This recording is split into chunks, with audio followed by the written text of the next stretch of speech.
ప్రధాని Modi US tour కు వెళ్లిన వారం రోజుల్లోనే ఇండియాకు బిగ్ బూస్ట్ దొరికింది.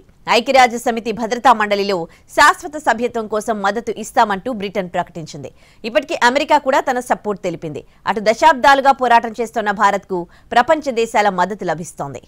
సెక్యూరిటీ కౌన్సిల్ సభ్యత్వానికి యూకే సపోర్ట్. ఫలిస్తున్న దశాబ్దాల పోరాటం. ప్రపంచ శాంతి స్థాపనే లక్ష్యంగా ఏర్పాటైన ఐక్యరాజ్య సమితి భద్రతా మండలిలో శాశ్వత సభ్యత్వం కోసం భారత్ దశాబ్దాలుగా పోరాటం చేస్తోంది. ప్రధాని మోడీ ప్రపంచ దేశాల మద్దతు కూడగడుతున్నారు. భారత్ ప్రయత్నాలకు అంతర్జాతీయంగా మద్దతు లభిస్తోంది. ఇప్పటికే పలు దేశాలు భారత్కు భద్రతా మండలిలో శాశ్వత సభ్యత్వం కోసం మద్దతు ప్రకటించాయి. తాజాగా ఈ లిస్టులోకి యూకే కూడా వచ్చి చేరింది. న్యూయార్క్లో జరిగిన ఐక్యరాజ్య సమితి జనరల్ అసెంబ్లీ 79వ సెషన్లో మాట్లాడిన బ్రిటన్ ప్రధాని కెర్ స్టార్మర్ యుఎన్ఎస్పీలో మరిన్ని దేశాలు ప్రాతినిధ్యం వహించాలని వెల్లడించారు.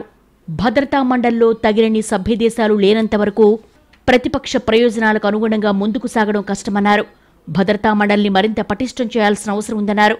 భద్రతా మండలిలో శాశ్వత సభ్యదేశాలుగా భారత్, బ్రెజిల్, జపాన్, జర్మనీ ఉండాలని కోరుకుంటున్నామని తెలిపారు.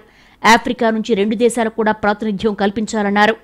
అంతకుముందు ఐక్యరాజ్య సమితి భద్రతా మండలిలో భారత్కు శాశ్వత సభ్యత్వం కల్పించడంపై ఫ్రాన్స్ అధ్యక్షుడు ఇమాన్యుయల్ మ్యాక్రాన్ స్పందించారు. జనరల్ అసెంబ్లీలో మ్యాక్రాన్ స్పందిస్తూ యుఎన్ఎస్పీ విధానాల్లో మార్పులు రావాల్సిన అవసరం ఉందని మ్యాక్రాన్ అభిప్రాయపడ్డారు.